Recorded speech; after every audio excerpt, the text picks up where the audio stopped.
Hello நண்பர்களே, நேற்று service இட்ட பைக் இன்னைக்கு ரெடி ஆயிடுச்சு, எடுத்துட்டு போங்கன்ட்டு யமகா ஷோரூம்ல இருந்து கால் வரவே நானும் ஆட்டோல கிளம்பிட்டேன். அங்க போய் பார்த்தா தான் ஒரு அதிர்ச்சி காத்துட்டு இருந்தது. சர்வீஸ் பண்றேன்ற பேர்ல ஸ்பீடோ மீட்டரை உடச்சி வச்சிருந்தாங்க. இது எப்படிங்க ஆச்சுன்னு கேட்டதுக்கு, நான் வண்டி விடும்போதே உடச்சி தான் விட்டேன்ட்டு என் மேல பழிய போட்டாங்க.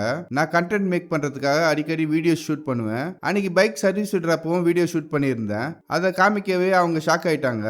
அப்புறம் கொஞ்ச நேரம் டிஸ்கஸ் பண்ணிட்டு அவங்களே அதை மாத்தி தரதாகவும் சொன்னாங்க.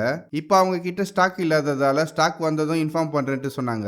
நானும் வண்டியை எடுத்துட்டு அங்கேருந்து கிளம்பிட்டேன். அப்புறம் நம்ம ஐயங்கார் பேக்கரி போயிட்டு ஸ்நாக்ஸ்லாம் சாப்பிட்டு டீயை குடிச்சிட்டு வீட்டுக்கு வந்தேன். வீட்டுக்கு வந்து பார்த்தா மயில் இன்னைக்கு முட்டை போட்டு வச்சிருந்தது.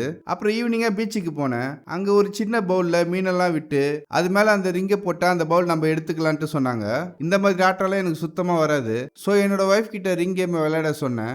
அப்புறம் மஷ்ரூம் வாங்கிட்டு பீச்சுக்கு போய் சாப்பிட ஆரம்பிச்சோம். அப்போ அங்க ஒரு காக்கா வந்துச்சு. அந்த காக்காக்கு கொஞ்சம் மஷ்ரூம் வச்சேன். அந்த மஷ்ரூமை சாப்பிட்டு அங்கிருந்து பறந்து போன காக்கா ஒரு கூட்டத்தையே கூட்டிட்டு வந்துடுச்சு. அந்த கூட்டத்துக்கும் கொஞ்சம் மஷ்ரூம் வச்சேன். அதுக்கப்புறம் ஈவினிங் பீச்சில் ஜாலியாக என்ஜாய் பண்ணிட்டு இருந்தேன். அப்புறம் அங்கே கொஞ்ச நேரம் டைம் ஸ்பெண்ட் பண்ணி முடிச்சுட்டு வீட்டுக்கு கிளம்பிட்டோம். சரி நண்பர்களே, நான் அடுத்த vlogல சந்திக்கிறேன். அதுவரை சிரிச்சுட்டே இருங்க, சந்தோஷமா இருங்க.